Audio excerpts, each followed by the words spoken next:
बच्चों, अभी तक हम लोगों ने विनिर्माण उद्योग के बारे में जाना है। आज हम विनिर्माण उद्योग का वर्गीकरण पर चर्चा करेंगे।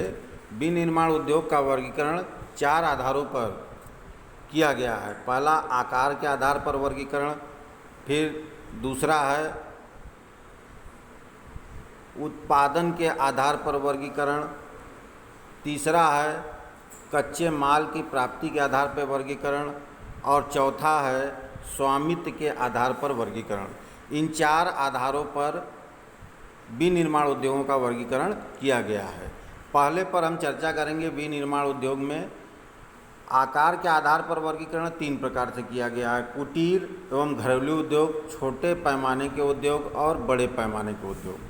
कुटीर उद्योग से आप समझ रहे होंगे कि जो घर में छोटे मोटे उत्पादन जो किए जाते हैं, जैसे पत्तल बनाना, दोना बनाना, कागज़ की थैली बनाना, ये सब कुटीर उद्योग के अंतर्गत आते हैं। छोटे पैमाने के उद्योग जैसे साड़ी बुनना, छपाई का काम, ये सब छोटे पैमाने के उद्योग। और बड़े पैमाने में आप समझ सकते हैं बड़े बड़े कारखानों में जो बृहद उत्पादन होता है उसे हम बड़े पैमाने के उद्योग कहते हैं।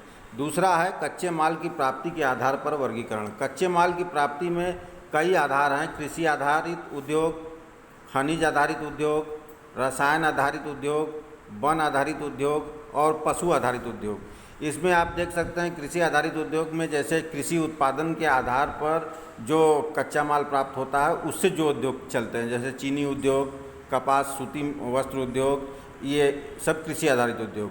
खनिज आधारित उद्योगों में जैसे लौह इस्पात उद्योग, एल्युमिनियम उद्योग, सीमेंट उद्योग, ये सब खनिज आधारित उद्योग हैं। रसायन आधारित में पेट्रोकेमिकल, पेट्रोल उद्योग है और रासायनिक उर्वरक हैं, ये सब रसायन आधारित उद्योग। वन आधारित में इमारती लकड़ियाँ, फर्नीचर उद्योग, ये सब वन आधारित है। और पशु आधारित में मांस उत्पादन आदि पशु आधारित उद्योग के अंतर्गत आते हैं।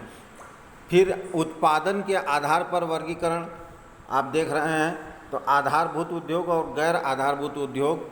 इसके बाद स्वामित्व के आधार पर वर्गीकरण किया गया है। सार्वजनिक क्षेत्र के, निजी क्षेत्र के और संयुक्त क्षेत्र के। सार्वजनिक का मतलब होता है जिसका प्रबंधन सीधे केंद्र सरकार या राज्य सरकार के हाथ में होता है, उसे सार्वजनिक क्षेत्र। और निजी क्षेत्र का उद्योग जैसे रिलायंस इंडस्ट्रीज और टाटा इंडस्ट्रीज, ये सब निजी क्षेत्र के उद्योग। और संयुक्त क्षेत्र में जिसमें सरकार और प्राइवेट व्यक्ति दोनों का हस्तक्षेप होता है, जैसे LIC